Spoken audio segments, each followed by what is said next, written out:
بسم اللہ الرحمن الرحیم۔ السلام علیکم ناظرین محترم۔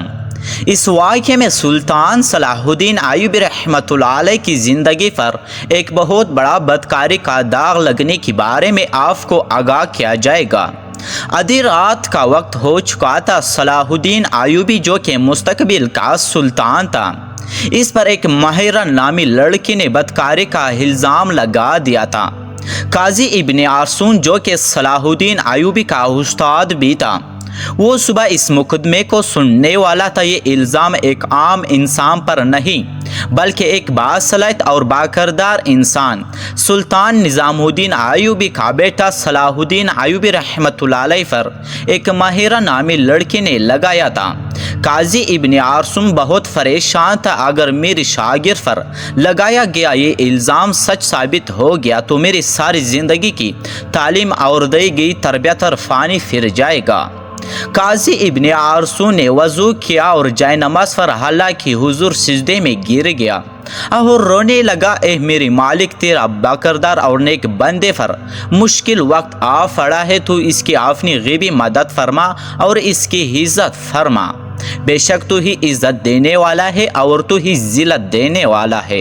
میرا دل نہیں مانتا کہ صلاح الدین ایوبی رحمۃ اللہ علیہ آج تک کسی کی طرف بری نظر بھی اٹھا کر دیکھا ہو، لیکن یہ عورت صلاح الدین ایوبی رحمۃ اللہ علیہ پر آج اتنا بڑا الزام لگا رہا ہے۔ محترم ناظرین، یہ واقعہ کچھ اس طرح ہے کہ جب صلاح الدین ایوبی کا چاچا سلطان نور الدین زنگی رحمۃ اللہ علیہ اپنی سلطنت پر قائم و دائم تھے، تو صلاح الدین ایوبی پر ایک ماہرہ نامی لڑکی نے الزام لگایا کہ صلاح الدین ایوبی نے اس کے ساتھ زبردستی زنا کی۔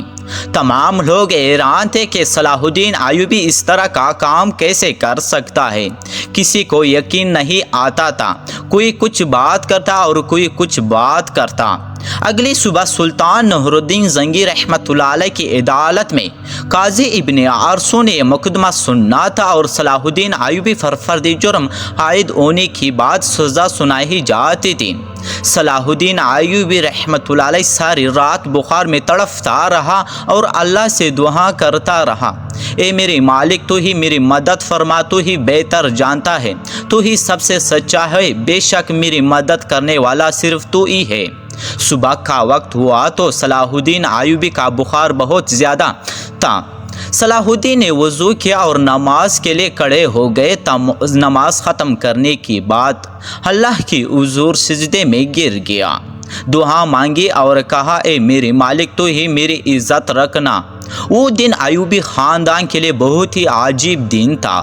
لوگ بڑے بہتابے سے اس لمحے کا انتظار کر رہے تھے کہ جب سلطان نور الدین زنگی کی موجودگی میں قاضی ابن ارسطو اس مقدمے کو سنیں گے اور صلاح الدین کے ساتھ کیا ہونے والا ہے، کیونکہ اس وقت بھی کچھ لوگ نور الدین زنگی رحمۃ اللہ علیہ کے خلاف تھے اور جبکہ کچھ لوگ نور الدین زنگی رحمۃ اللہ علیہ کے ساتھ تھے۔ اس لیے لوگوں کے ذہن میں مختلف قسم کی سوالات تھے۔ سورج طلوع ہو چکا تھا۔ سلطان نور الدین زنگی اپنی عدالت میں آ چکا تھا اور اس کی بائیں جانب قاضی ابن ارسطو کا تختہ اور نیچے صلاح الدین ایوبی کے ہاتھ باندھے ہوئے کھڑا تھا۔ تھوڑی دیر گزرنے کے بعد قاضی نے فرض جرم پڑھ کر سنایا اور فرض جرم پڑھنے کے بعد صلاح الدین ایوبی سے مخاطب ہوا اور کہا کہ تمہیں اپنی سپاہی میں بولنے کا پورا حق ہے۔ قاضی ابن ارسطو کی بات ختم ہوتے ہی صلاح الدین ایوبی رحمۃ اللہ علیہ نے قاضی سے مخاطب ہوتے ہوئے کہا کہ قاضی صاحب، جس لڑکی کو میں نے دیکھا تک نہیں، اس کے ساتھ کچھ برا کرنے کے بارے میں سوچ بھی کیسے کہہ سکتا ہوں۔ یہ سنتے ہی قاضی ابن ارسطو صاحب نے حکم دیا کہ ماہرہ نامی لڑکی کو حاضر کیا جائے۔ جب وہ لڑکی دربار میں حاضر ہوئی تو لوگوں کے حیرت کی انتہا نہ رہی، کیونکہ اس لڑکی کا سارا جسم ڈھانپا ہوا تھا اور صرف آنکھیں وہ بھی بڑی مشکل سے دکھائی دے رہی تھی۔ صلاح الدین ایوبی رحمۃ اللہ علیہ سمجھ نہیں پا رہا تھا کہ جس لڑکی کو میں نے دیکھا تک نہیں اور وہ مجھ پر اتنا گنوان الزام کیوں لگا رہا ہے۔ مجھ سے آخر ایسی کون سی غلطی سرزد ہوئی ہے جو اس لڑکی نے مجھ پر اتنا بڑا الزام لگا دیا۔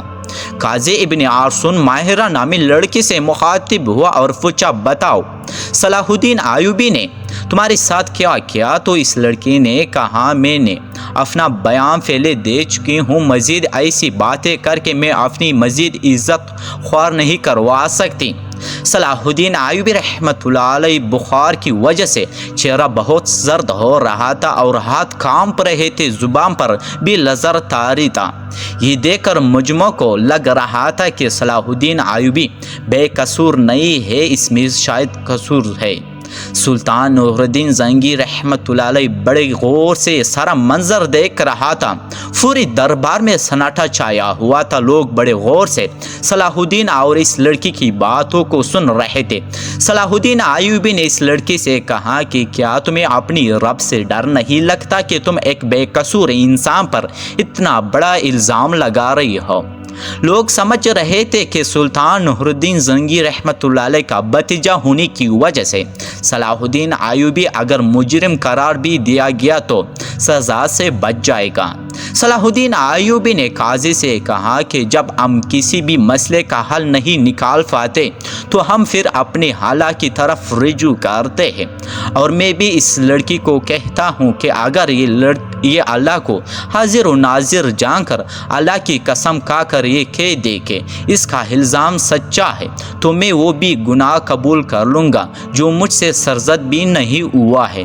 یہ سنتی ہی وہ لڑکی صلاح الدین ایوبی کو بغور دیکھنے لگی اور صلاح الدین ایوبی کی حالت سمجھ چکی تھی۔ تھوڑی دیر بعد غور بخوبی دیکھنے کے بعد لڑکی چک چک کر رونے لگی اور کہا کہ میں تمام مجمع کے سامنے اللہ کو حاضر و ناظر کر کے کہتی ہوں کہ صلاح الدین ایوبی بالکل بے قصور ہے، سارا گناہ میرا ہے۔ یہ سن کر سارا مجمع حیران رہ گیا اور اس لڑکی کی چند الفاظ نے مقدمے کو الٹ کر دیا۔ اتنے میں سلطان نور الدین زنگی رحمۃ اللہ علیہ تخت سے اٹھا اور اس لڑکی کو کہا کہ کیا تمہیں پتہ ہے کہ الزام تراشی کی تمہیں کتنی بڑی سزا مل سکتی ہے؟ تو اس نے کہا، ہاں مجھے معلوم ہے کہ اس کی مجھے کتنی بڑی سزا ملے گی۔ اس کے بعد قاضی ابن ارسطو نے ماہرہ سے کہا کہ آخر ایسی کیا وجہ تھی کہ تم نے صلاح الدین ایوبی پر اتنا گنوان الزام لگایا؟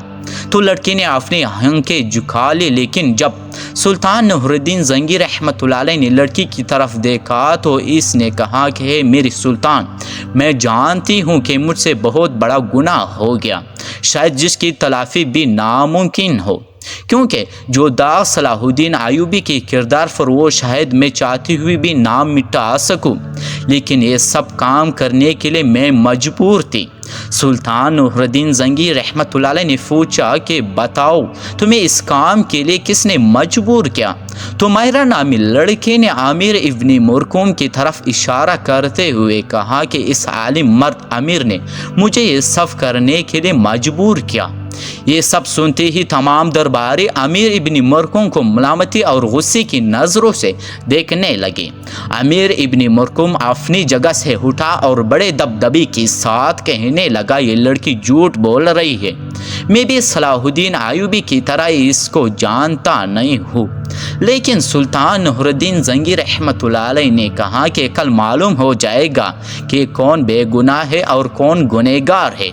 اس کے بعد سلطان نور الدین زنگی نے ماہرہ نامی لڑکی کو اپنے کمرے میں بلایا اور پوچھا، بتاؤ اصل ماجرا کیا ہے؟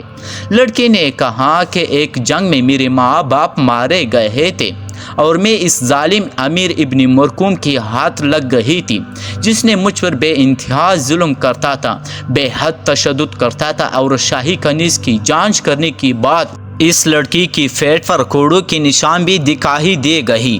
اور ادھر سلطان نور الدین زنگی کی خاص جاسوسوں نے ماہرہ اور امیر ابن مرکوم کے بارے میں ساری معلومات اکٹھے کر لی اور ان کے حافظ کی تعلق کو سلطان کے سامنے بے نقاب کر دیا۔ یہ دیکھ کر سلطان نے اگلے دن پورے مجمع کو ایک جگہ پر اکٹھے ہونے کی دعوت دی۔ یہ دعوت اس لیے تھی کہ قاضی ابن مرکوم کی سزا لوگوں کے سامنے دکھایا جا سکے۔ تمام لوگ بڑے بڑے دور سے امیر ابن مرکوم کی حالت دیکھنے کے لیے آئے۔ جب اس کو میدان میں لایا گیا تو سخت زنجیروں میں جکڑا ہوا تھا لوگ اس کو ملامتی کی نظروں سے دیکھ رہے تھے۔ شریعت کے مطابق اسے 70 کوڑے مارے گئے اور اس کی بات سلطان نور الدین زنگی رحمۃ اللہ علیہ نے انہیں اس کی تمام جائیداد ضبط کر لی، اس سے شاہی عہدہ بھی لے لیا اور اس کی تمام جائیداد صلاح الدین ایوبی کو دینے کی دعوت دی۔ لیکن صلاح الدین ایوبی رحمۃ اللہ علیہ نے یہ کہتے ہوئے ٹکرا دیا کہ میں کسی کا مال اپنے حصے میں رکھ کر حاسب نہیں بننا چاہتا، اور اسی طرح سلطان صلاح الدین ایوبی رحمۃ اللہ علیہ کی اللہ تعالیٰ نے غیبی مدد کیا اور اس کی بات صلاح الدین ایوبی پر لگایا بدکاری کا داغ دودھ کی طرح دھکیل دیا۔ بے شک اللہ اپنے بندوں کی مدد فرماتا ہے، جو انسان گناہ بدکاری زنا سے بچتا ہے تو اللہ تعالیٰ اس کی مدد ضرور کرتا ہے۔ دوستو، اگر آپ لوگوں کو ویڈیو اچھی لگی تو ویڈیو کو لائک کر کے چینل کو سبسکرائب کر لیجیے اور بیل نوٹیفیکیشن کو آن کر کے، تاکہ اسی طرح تاریخی اور واقعات والی ویڈیو آپ لوگوں تک پہنچتی رہے۔ بہت شکریہ آپ سب۔